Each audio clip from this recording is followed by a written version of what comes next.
What up, Black Hive? Monday, May 11th, starting a new week with a power output challenge. So we know those words mean short, fast, high intensity.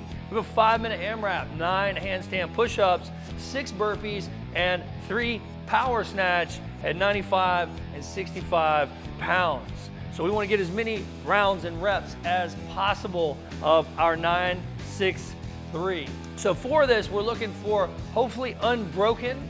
If you're not getting 9 handstand push-ups, let's make sure we're modifying that again with our thrusters. We're gonna be comparing this with last month's power output challenge, so make sure you have that score and you're trying to beat it with the same weight or modification that you went with for this last time.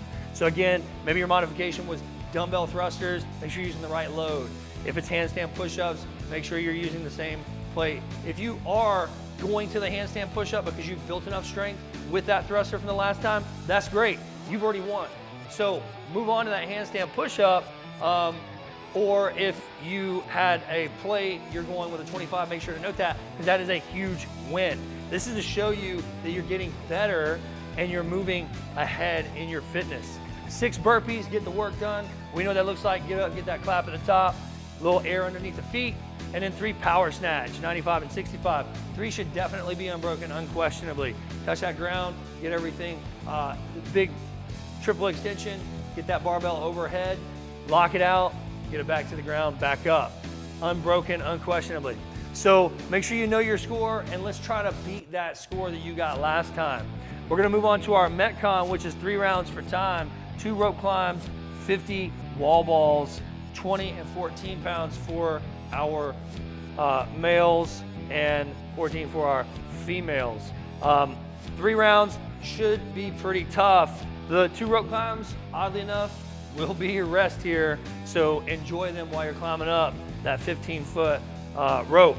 50 wall balls, 20 and 14, those are gonna be pretty tough. 150, that's basically Karen, split up with a little rope climb rest. If you can do them unbroken, awesome, that's great. Try to go for it, you know, see how it feels. Maybe you just want to burn this out and try to up your Karen time for a little Karen training. If not, maybe think in sets of 25 and 25, or break them up into 3 sets at the very most. Maybe you're doing 20, 20, and 10.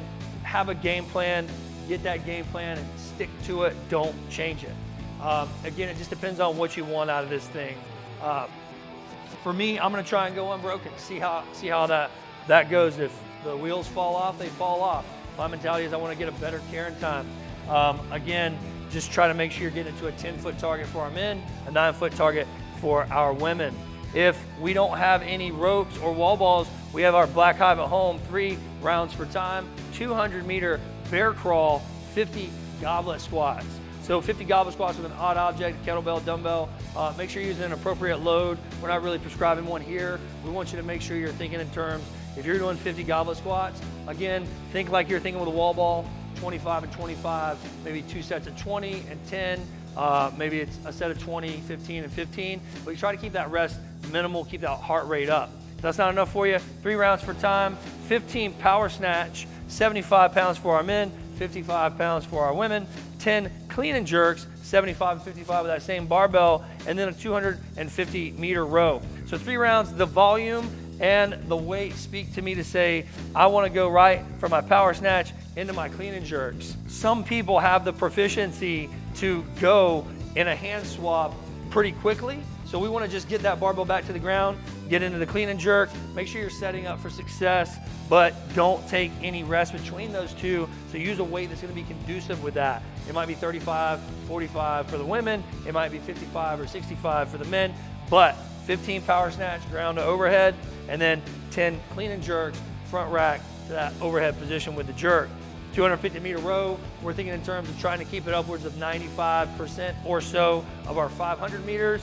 So if your 500-meter row is 2 minutes, we really want to try to push that limit at that time for 250 meters, but that's going to be your PR. So again, to reiterate, 95%.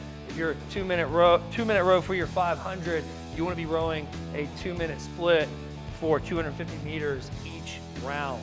It should be pretty manageable to do that.